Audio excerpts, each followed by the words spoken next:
Greetings, this is Freshly Thundertrod, and welcome back to Pathfinder Wrath of the Righteous. I'm finally going to finish this damn game. Episode 8. I'm gone.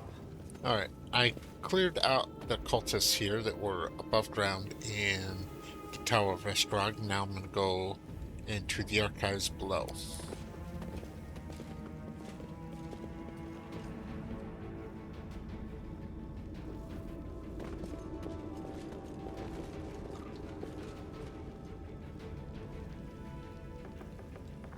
Follow my steps.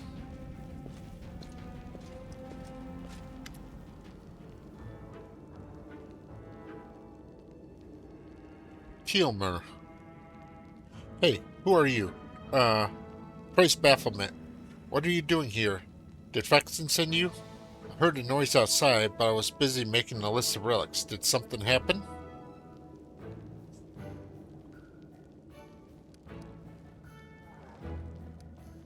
Frosty, who are you? Tilmer. I'm Tilmer, the scribe and senior aide to Lord Xantier, the Plagued One. And do forgive me, but Traxon has been assigned to this command. Has he not? Where is he? Frosty. What are you doing here? Tilmer. I'm compiling a list of valuable Crusader artifacts. Lord Xantier has ordered that everything of use should be transported from Canarbris and saved from the looting and destruction. We chose the museum as a place to collect and sort through the trophies. Unfortunately, the local thieves have proved even quicker off the mark than the demons. They ransacked the museum in a few hours after the assault. But there are some objects of interest among the exhibits they left behind. The museum custodian has been kind enough to advise me on those, but where's Faxon?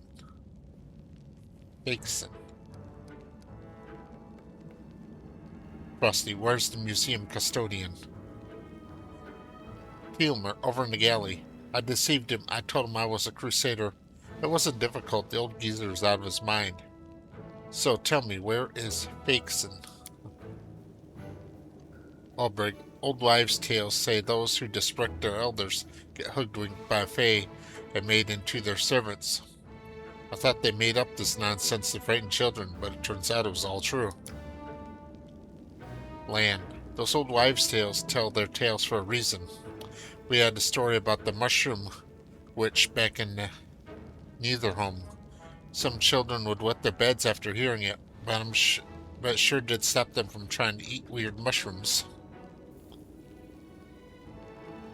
Frosty, attack. Get your hands off Crusader relics. Tilmer. No, I have valuable letters from Lord Xantier. I must destroy them. A moment later, the half-elf's eyes bulge and opens his mouth, which is stuffed with masticated paper. He tries a cough, but nothing comes out. The failed saboteur looks at you in desperation. His eyes are streaming, his face is glowing paler by the second. He falls to his knees. A strangled wheeze emerges from behind a wad of wet paper. His expressions veer from hilarious to grotesque as he signals for you to help. Ninio. No! I wanted to read what it says. Spit that out. Land. Want some salt or pepper with that? Now, I've never tried eating paper myself, but a little seasoning goes a long way, whatever the meal.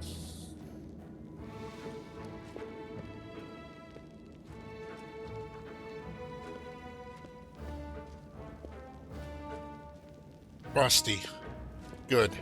Help the poor rich. Digging your fingers deep in the helpless half-elf's throat, you retrieve the disgusting ball of soggy paper. You performed an action that was good.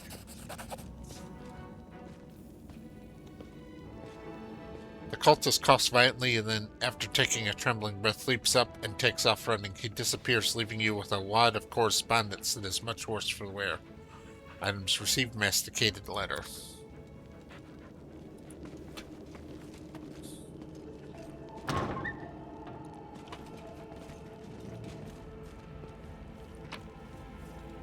Let's see. Angels.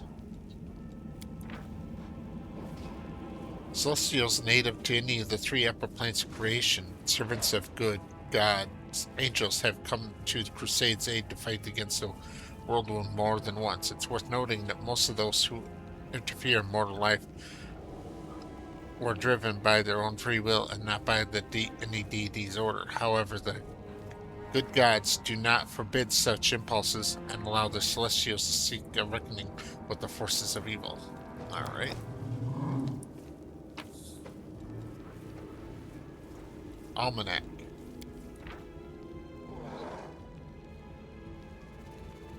Okay. Galley exhibits among the cloudy colossi. In this picture is two angels, Targona and L'Oreal, are chasing and fighting a deadly Vicor demon in the air. Alright. Pause here if you want to read.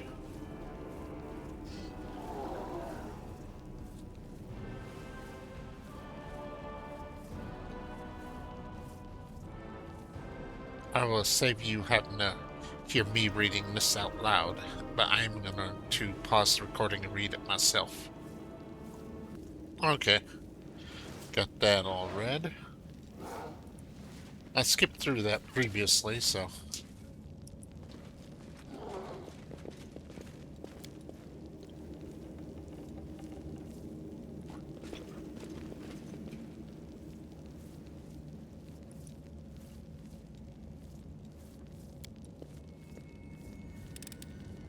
Well, this didn't go well.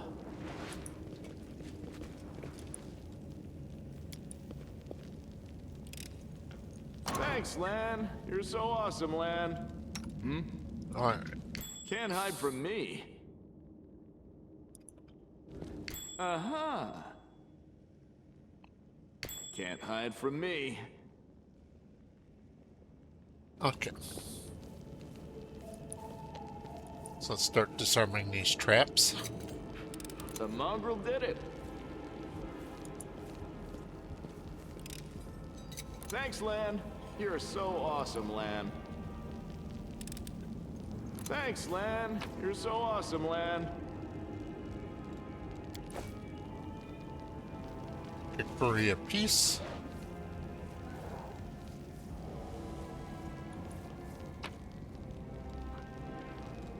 Flashetta, not magic. Another Almanac of the Tower. Got one of those already. Some food.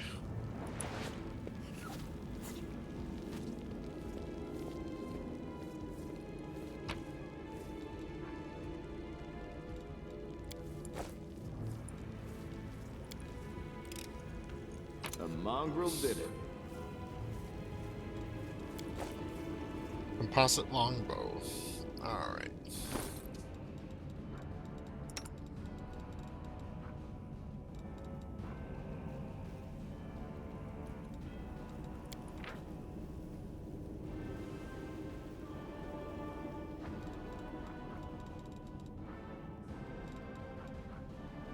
Alright, the Grace of Peace. Cold Iron, +1 finesse wielding. +2 damage against undead creatures.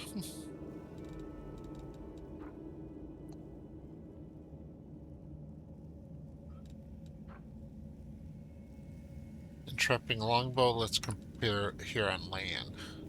Finian, the talking weapon.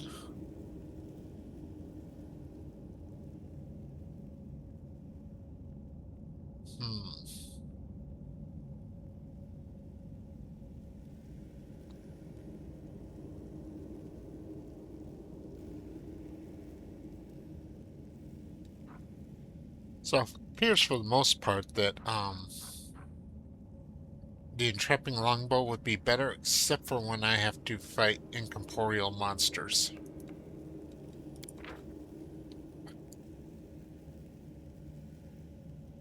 Paladin of Iomade, Lightbringer, and Knight of the Citadel Dresden, heroine of the Crusade, Gianna disobeyed her orders by leaving the garrison to venture deep into the Whirlwind alone. 2 years later, she returned at the head of a Crusader squad she'd saved. Died during the fall of Dresden in 4638.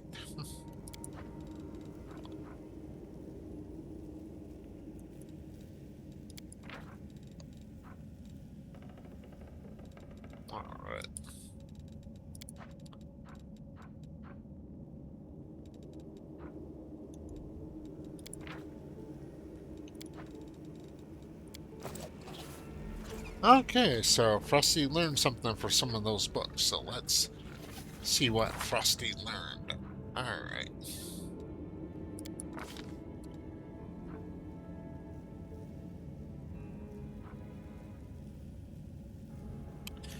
Alright.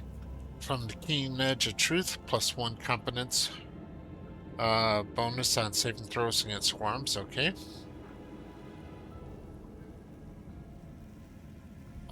Really should have had, but grants 1-2 damage on all natural attacks. I really should have had Olbrig read that one.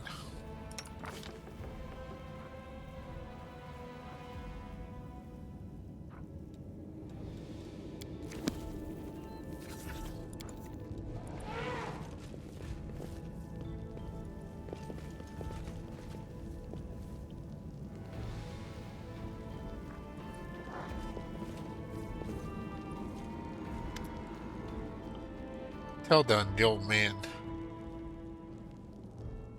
Looking around absent-minded, shrinks away as you get closer. Stay back. Which are you, robber or demon? Frosty, I'm not gonna hurt you. Tell done. You, I'm sorry, I was distracted. What were we talking about?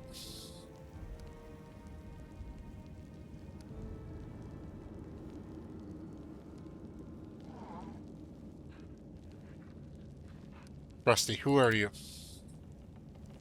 Telden, I think, I think, I forget. Ah, I am Telden, custodian here. My memory isn't what it once was. My faculties are failing me. But at one time my mind could cut like a diamond. I was a battle mage, one of the few who survived the Battle of the Lost Chapel. But I am an old man now. Sometimes I set down my keys one moment, and the next I can't remember where I put them. Nino. Controlled amnesia, the ability of the mind to eliminate non-essential information. But what we have here is a case of plain old senility. Obrig. This is what happens to Sorcerer. This old fellow must have swapped his memory for spells and lost his marbles as years went by. Remember, it didn't happen because of magic tricks.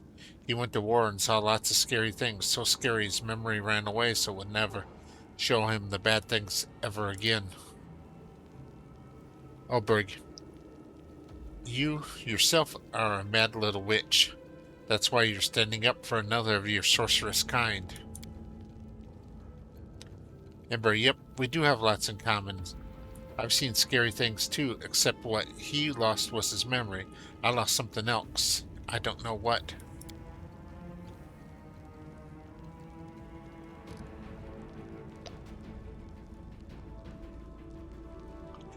Tell then, here are my keys, my little lovelies. I would never give you away to anyone. Frosty, give me the keys.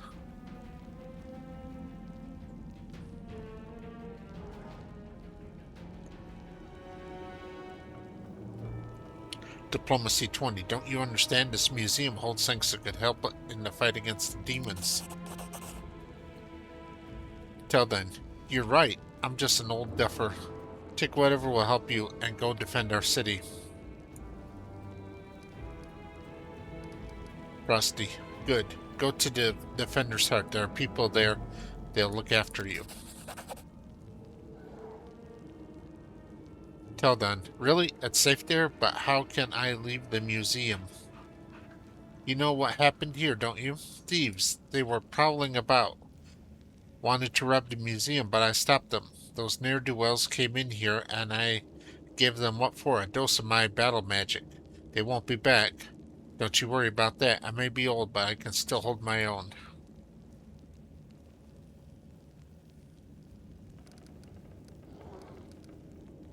Frosty, are you alright? Tilden. Old age, my young friend, old age. And the poison of fear seeping into my mind. Both have turned me from a crusader and battle mage into the sorry specimen you see before you. This museum is all I have. Whatever I forgot, who and where I am, I just read the exhibit labels. They are of the past, just like me.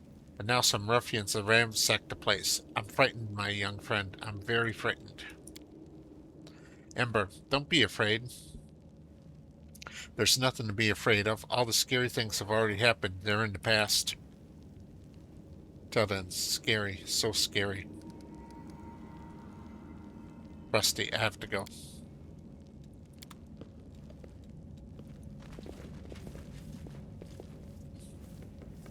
Let's head out.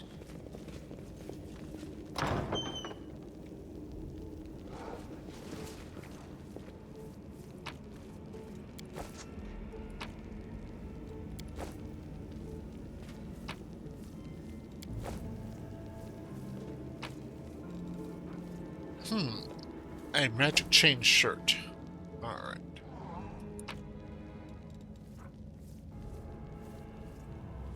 Korean faith.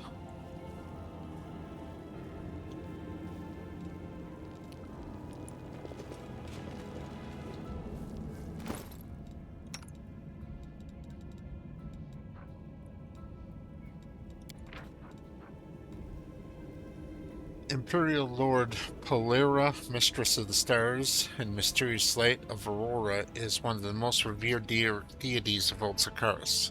Her worship is widespread among the Kalads, who built numerous shrines in honor of their patroness.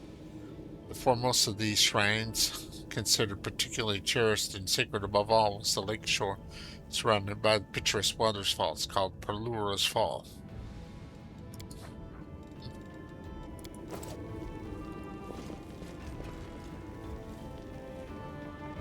Let us be careful.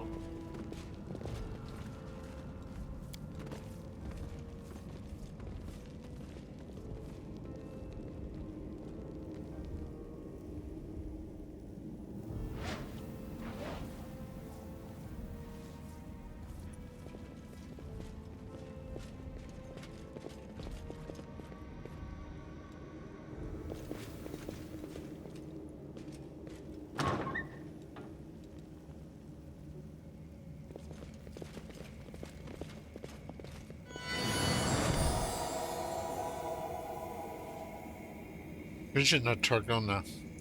You brought us back to waking. Greetings. Frosty, who are you?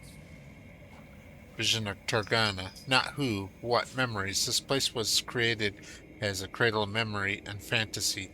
The things that belonged to the city heroes were kept here. People used to come to this place to remember those heroes. And myself and the others are living memories. You woke us, so here we are. Ember, lots of things seem silent only until you care to listen to them. Like here, someone's memory has awoken to reveal itself to us. So you are memories of who? Vision of Targar, of heroes the city wished to be immortalized. Go touch a memory to see how they remember us. After all, this place was created so that our names would never disappear into the mist of history. Land, there used to be a place like this near Neitherhome.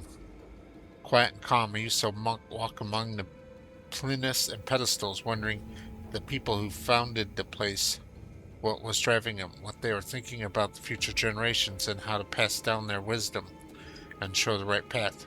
Or were they thinking of themselves, trying to keep their names and deeds alive? But then the ceiling collapsed and the place didn't exist anymore, so my question was moot.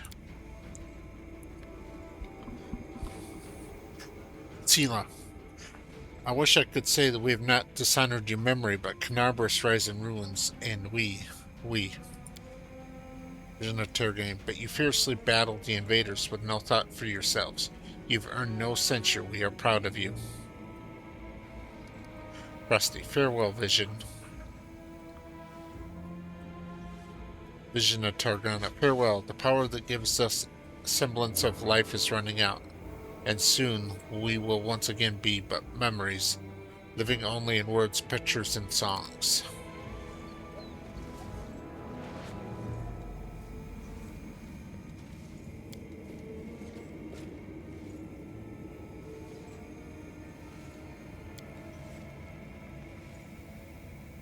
Tread lightly.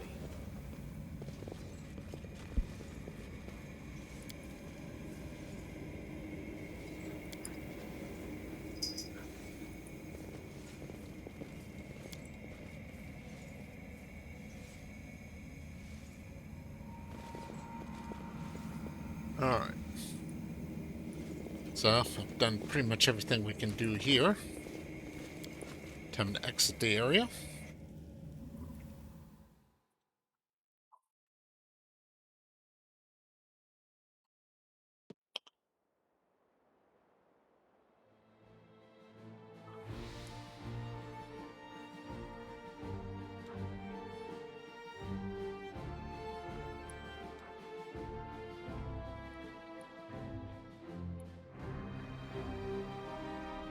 Go ahead and go to Dead Duelist. This is just a pickup. Silken Thread Atelier.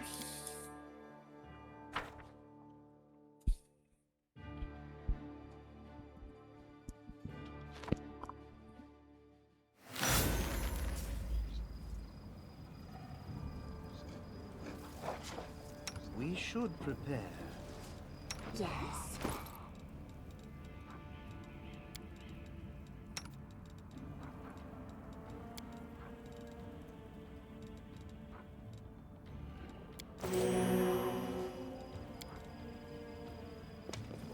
I found something.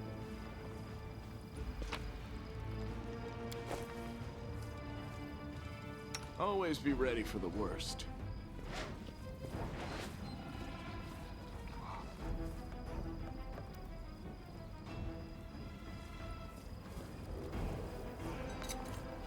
Thanks, Lan. You're so awesome, Lan.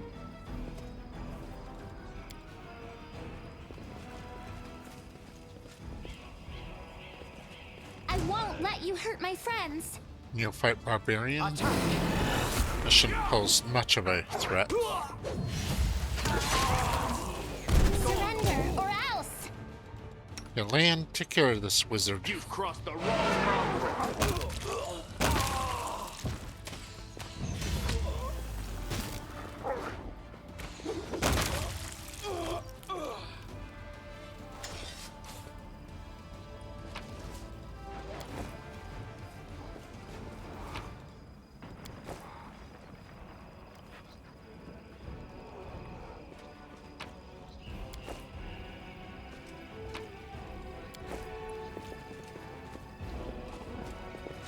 What a discovery.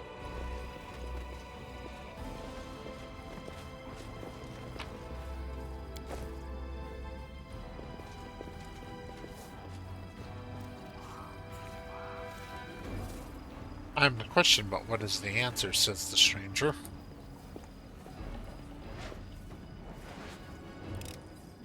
Thanks, Lan. You're so awesome, Lan. I'm gone. Okay, now inside here, there's a little bit of a fight. So I'm The gonna buff road up. awaits. Unimosi travisi. Unimosi travisi. Unimosi travisi. I will help where I can. Are we in trouble yet? That's right. You require my unbiased opinion?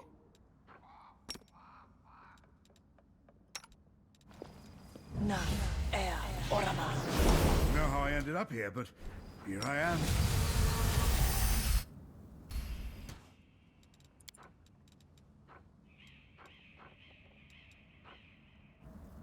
Do a quick save.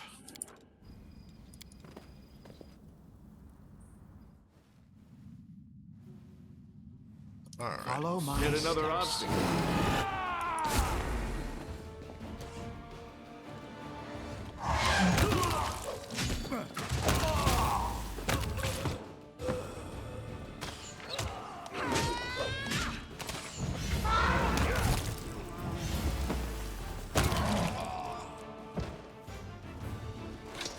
Okay.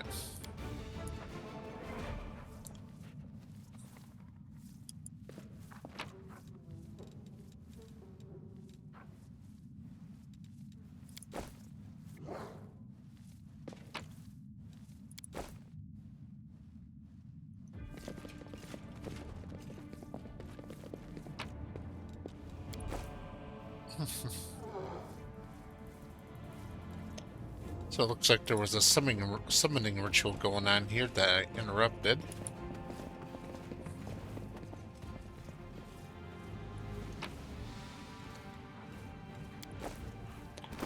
Alright. Now let's take a look at this. Unbending armor. Gives the DR 3 plus pierce.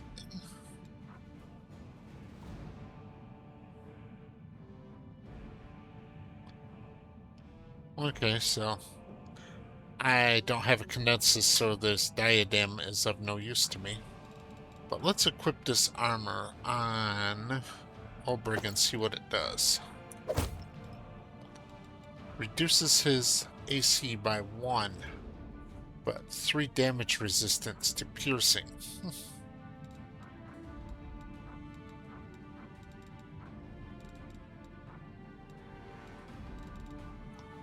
That's probably worth it.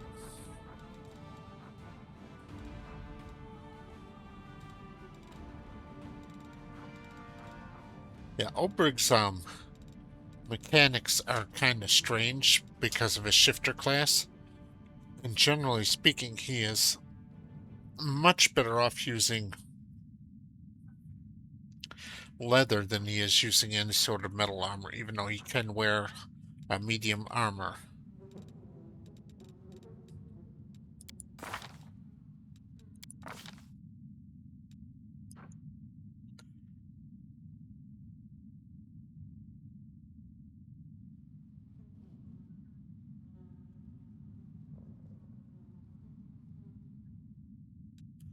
So let's see here.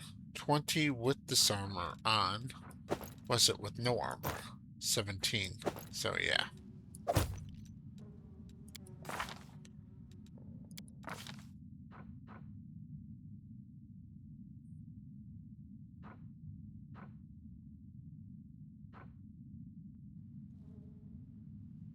Yeah, because of defensive instincts, at second level, when unarmored, not using a shield, any consciousness the shifter adds to his wisdom, if any, to our AC.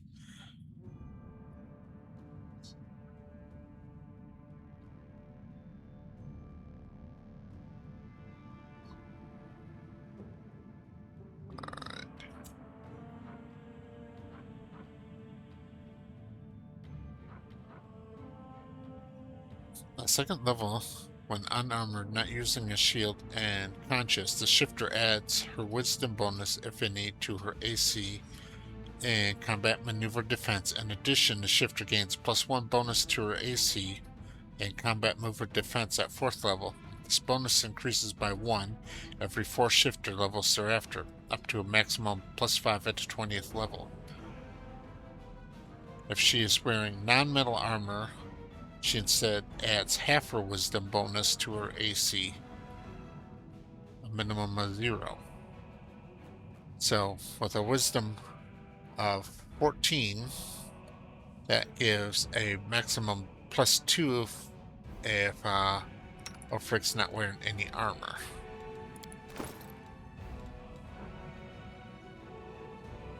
So by wearing this armor, we're substituting 1 point of wisdom armor for 4 points of leather of actual armor class. I guess the best thing to do at this point would be to remove the armor and then use mage armor. Let's try. Yes, that is actually indeed the best AC right there.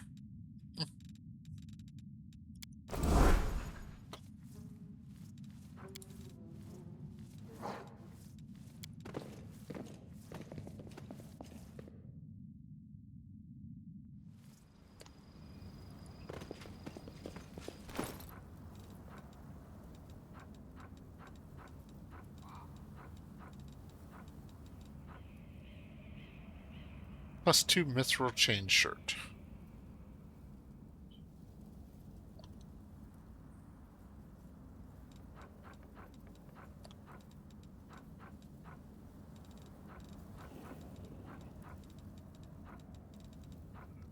But since the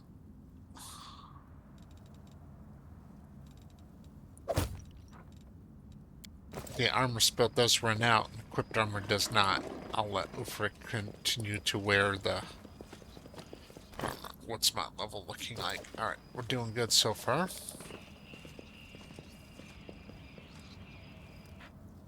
Ulbrig, not Ufric, Ulbrig. Ufric's from Rogue Trader.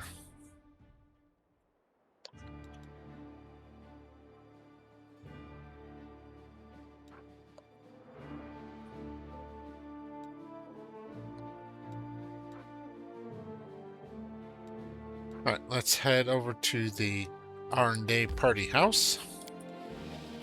This is where I need to go next to proceed on my mythic path anyway. Failed to sneak past enemies, prepare for a fight.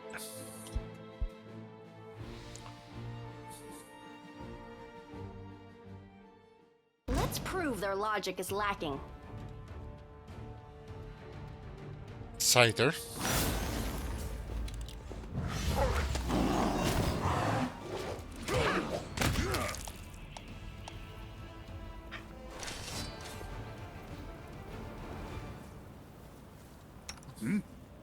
Yeah?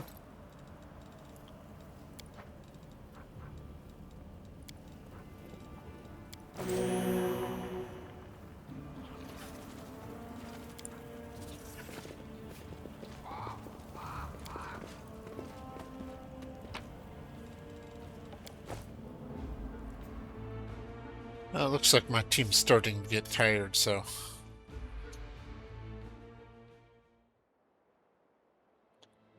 I am going to return to the Defender's Heart.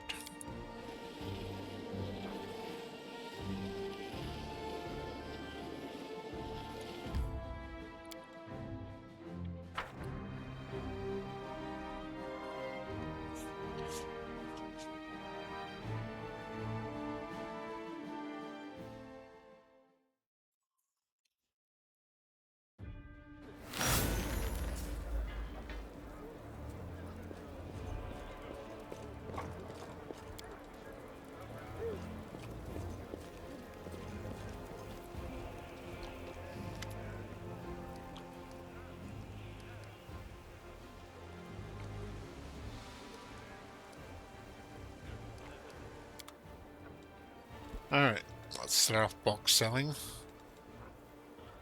Alright, I don't have a use for the claw.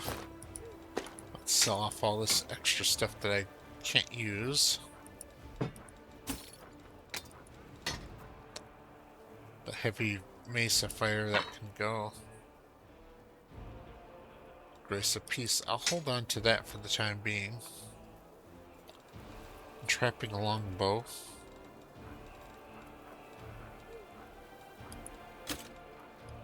F plate, chain shirt. I'll keep the magic chain shirt. The diadem can go. The hide armor can go.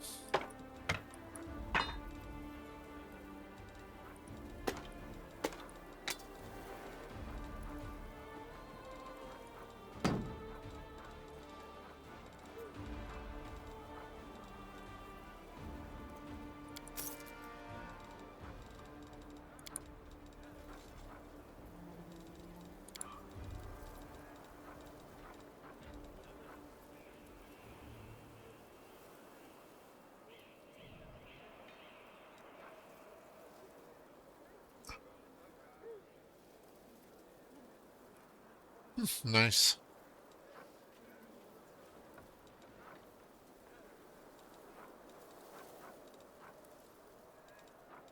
Alright.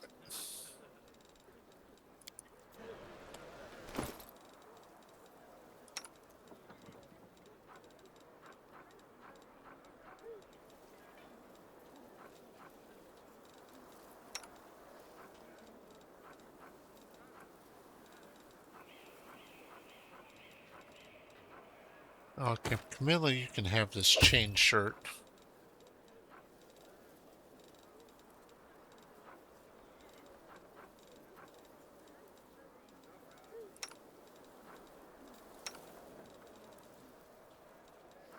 Ember, replace that crossbow with this longbow.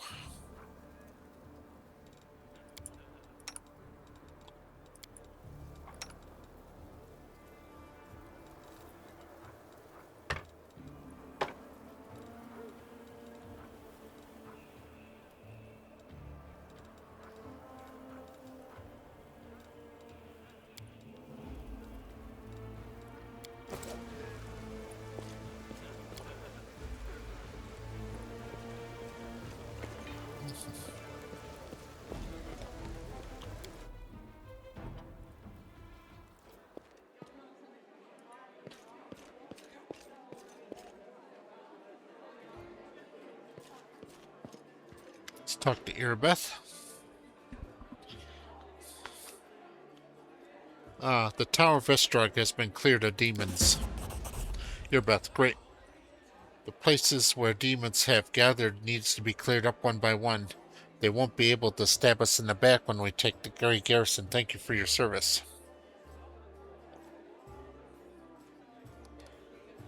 I have to go. Alright. Let's talk to Hildor. Hildor, greetings. I'm Hildor, Venture Captain of Pathfinder Society. I am the superior officer among Pathfinders in the regions of Mendeleev. However, the Society is running almost no operations here right now. Besides me, there are almost no Pathfinders here. Actually, I'm only stuck here because of an old feud with a demon worshipper known as the Spinner of Nightmares. I had to work alone without the support of the Society, but I've made a lot of acquaintances among the local mercenaries and daring fighters. If you need any good fighters for an honest cause, talk to me. Rusty. Do you know anything about a Pathfinder named Finian Dismar? Hillor. Let me think. Dismar. I definitely heard the name before. Finian. Of course you have. I'm a Pathfinder too, so you're the chief in these lands now? What about Lady Uri? When I left for the wound, she had just taken up the position. Hillor. I'm afraid Uri perished during the Third Crusade. Now I remember. Finian Dismar went missing in a world wound at the end of the Second Crusade. His name has been on the list of the fallen for a while. Finian. Here I am, alive and well. Write in your list that I'm back, and soon I'll file a detailed report on everything that's happened to me. I knew it was a misunderstanding, but now everything will return to normal. I'll need to write to my folks. They'll probably think I'm dead too. Ilnor. Poor lad. Such is the fate of a Pathfinder. We face the unknown, but sometimes the unknown wins, and our minds cannot take it. Rusty. Tell me about your confrontation with the Spinner of Nightmares. Hillord. It all began with the task of the Pathfinder Society. I arrived in Nerosian with my team to investigate the sudden death of a famous crusader, Baron Felrond. We soon focused on one small hospital for the wealthy where Felrond was being treated shortly before his death. It turns out that a gang of Baphomet cultists calling themselves the Labyrinth of the Mind had gotten a foothold at the hospital. They are obsessed with twisting the minds of their victims and targeted frail people too weak to resist. The hospital was filled with perfect victims, isolated for weeks from the outside world, completely helpless, and when they returned they were different, almost normal. But the moment they heard a certain phrase, something dark awoke in their minds, and they transformed into servants of Baphomet, ready to lie, betray, and even kill.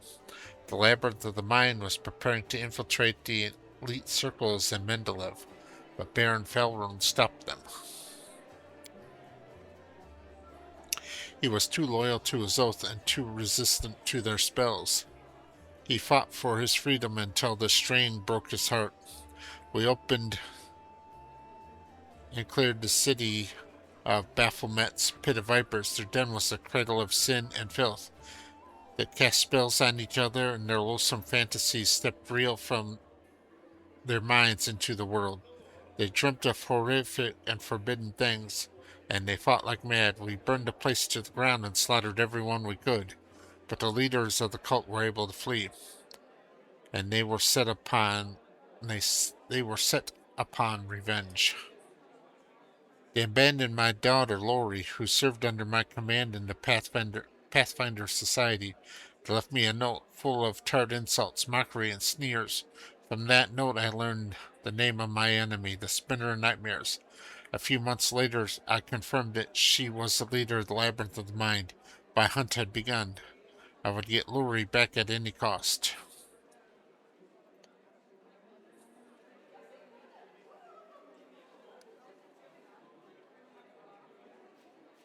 Rusty, I have to go. Hilor, good luck and watch your back. Only trust your closest friends. The enemy is cunning and treacherous.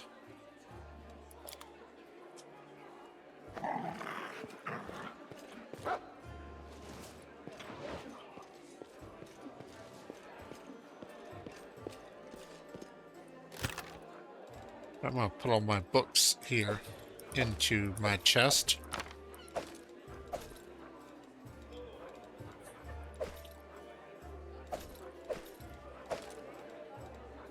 I like to hoard books whenever I can.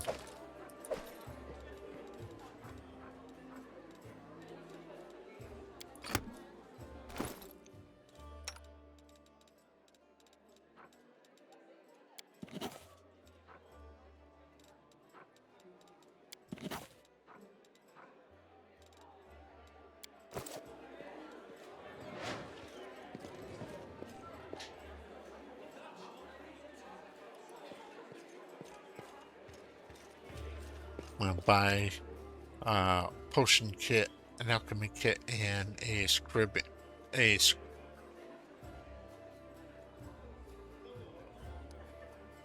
kit.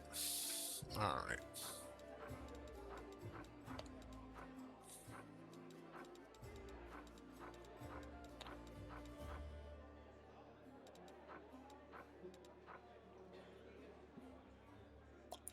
Alchemist Kit 3.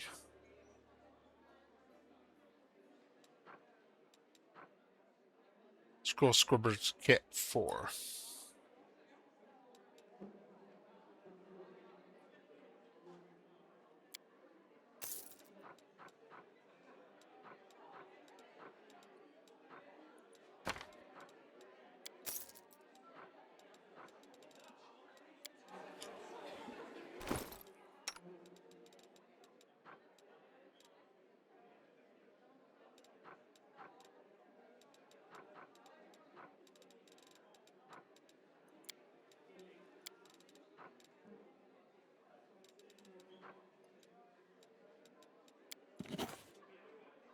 There we go. That way Nino has that spell to use whenever she wants. Check spell book.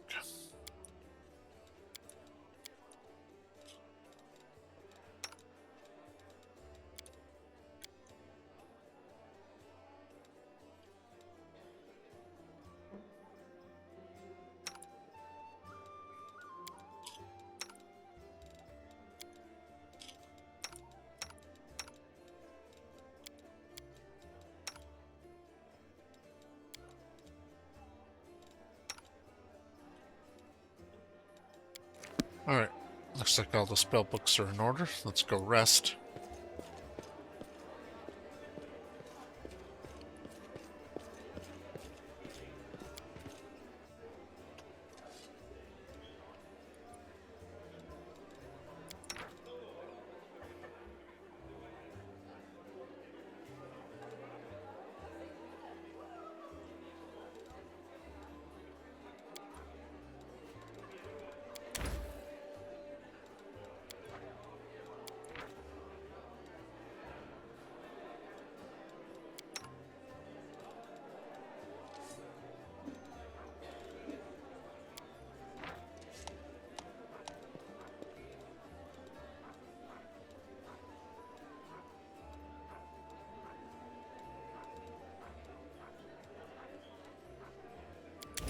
Scroll of haste, alright.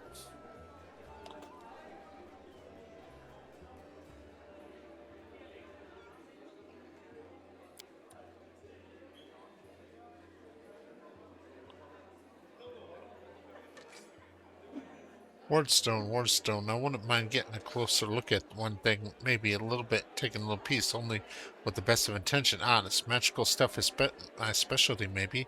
I'll tinker with it, maybe even better at chasing away demons. That was Woodjeff speaking. Celia responds, "You dummy, it's not an artifact, it's a divine gift. Do you know who put it here in Canarbras? The hand of the inheritor. That's who, the herald of Iomade, the general of the armies of the heaven. So I don't think a toe rag like you can improve it."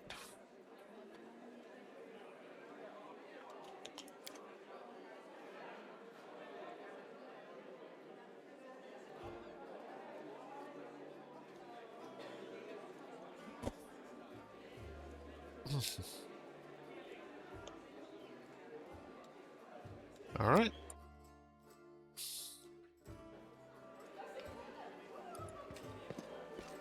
And we got a scroll of haste.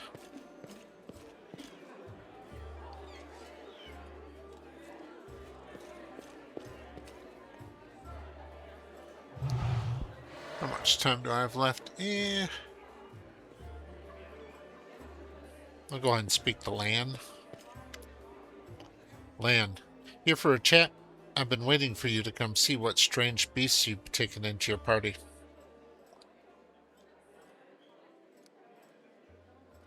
Frosty, I'd like to know more about you. Lan, let me guess, your first question is, how can you wear a hat with your one horn, am I right? Frosty, mongrels have short lifespans, but you don't look like you're getting old or dying. How old are you? Lan, I'm as old as I look, no surprises there. But remember Saul? He's 10 years older than me. I remember back when he was a fearless warrior. And day by day I watched him turn into an old man, him and my father. It happens very quickly. First you miss a shot because you don't see the target as clearly as you used to. You think it's because your eyes are tired. You tell yourself you'll get better tomorrow. Then you notice you're having trouble breathing. That climbing is harder now than before. Your fingertips stop bending.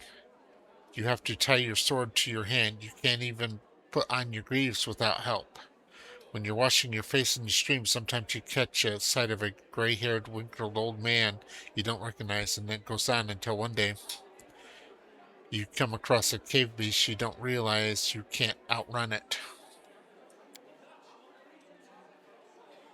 My dad kept diaries making all the signs, and I saw it too. The last year I had to help him get out of bed, help him dress, remind him to eat. Sometimes he forgot my name. I told him that we should have stayed on the surface. He joked that dodging a goddess was behavior worthy of a crusader. He meant Pharasma. Every morning I wake up and check how I feel, but there are no signs yet. Even so, I know I don't have much time. I need to do something useful before I forget why I came here.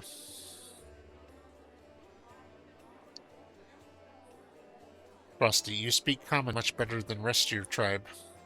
Lan, funny enough, common isn't all that common underground, but your observation is correct. I used to live on the surface with my parents for a while, and I had a chance to learn a couple of things, the language, and the fact that every peasant who sees my scaly mug screams demon and runs away.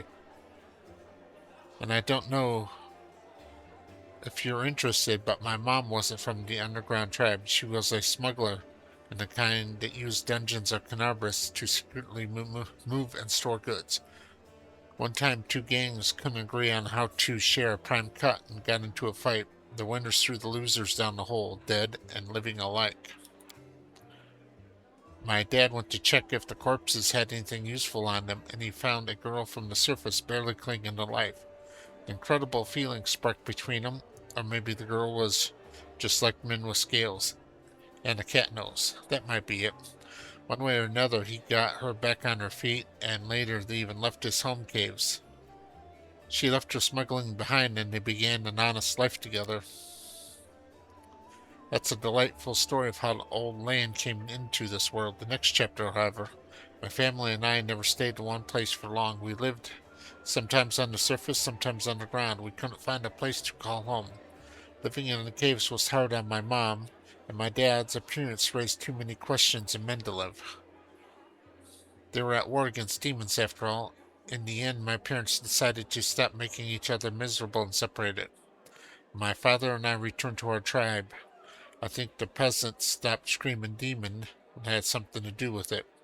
Or maybe Dad just couldn't stand life without the rat tail soup. I wouldn't rule out the possibility.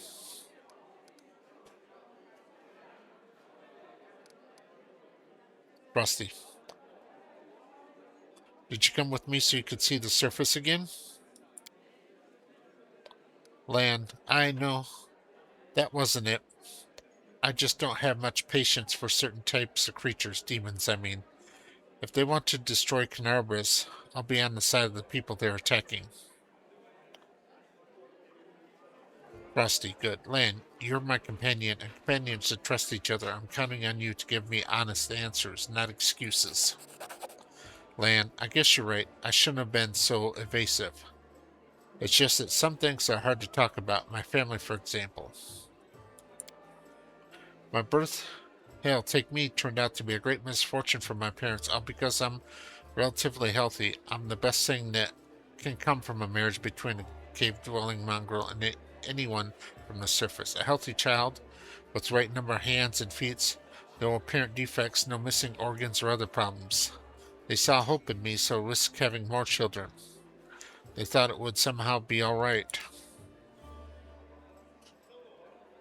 I could have had 4 brothers. First was born 2 years after me and died 3 years later. He didn't have a nose, nothing even resembling one. He could only breathe through his mouth. Mom and Dad were afraid to take their eyes off of him for fear he'd choke and suffocate on something. But in the end, it was his weak heart that killed him. Then there was another pregnancy and birth. I pretended I was sleeping, but snuck out of my bedroom and listened under the door all those hours. It was very strange. I'd never heard the newborn scream, Mom moaning, yes, the priest praying. Then I dared open the door and looked inside. The priest stood there over a very pale. One of them was holding something, a small object that fit into his palm. He asked, do you know what this one is? The other one said, I think it's a head.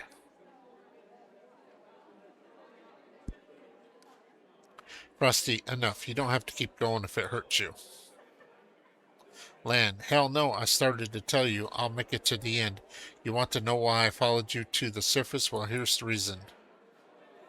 It turns out that this time, Mom was expecting triplets. The first of the babies was born in pieces. The 2 others didn't live long enough to draw their first breath, and about 3 weeks later my father took me to the caves. He didn't want to leave. I could see that in his face, but I think my mom and he decided it together. The curse my people have carried since the first crusade stood between them, not to mention the 4 dead babies. The old age was rapidly taking a toll on my father, and after we returned to the cave, he only lived another 4 years. So if you're asking me why I decided to go up with you to the surface and join the crusades, well, the answer is I've always wanted to. I was afraid to leave my tribe, but it was always haunted me that I'd die in a world where 4 crusades could do nothing to stop the beast from the abyss, and the number of victims kept growing. I wanted to change that, or at least try to. And if changing things is too much to ask, then at least get a little revenge. The ones who are behind the world wound owe me a great debt. The lives of 4 brothers, and all my mother's tears, my father's broken heart. It's a lot. It's so much that killing a couple of demons wouldn't do for me. I want to do something real. And I am ready to pay the price. Call it my personal crusade if you like. I used to think that things would be better if I had never been born, but now I think I was born for this, to settle the score.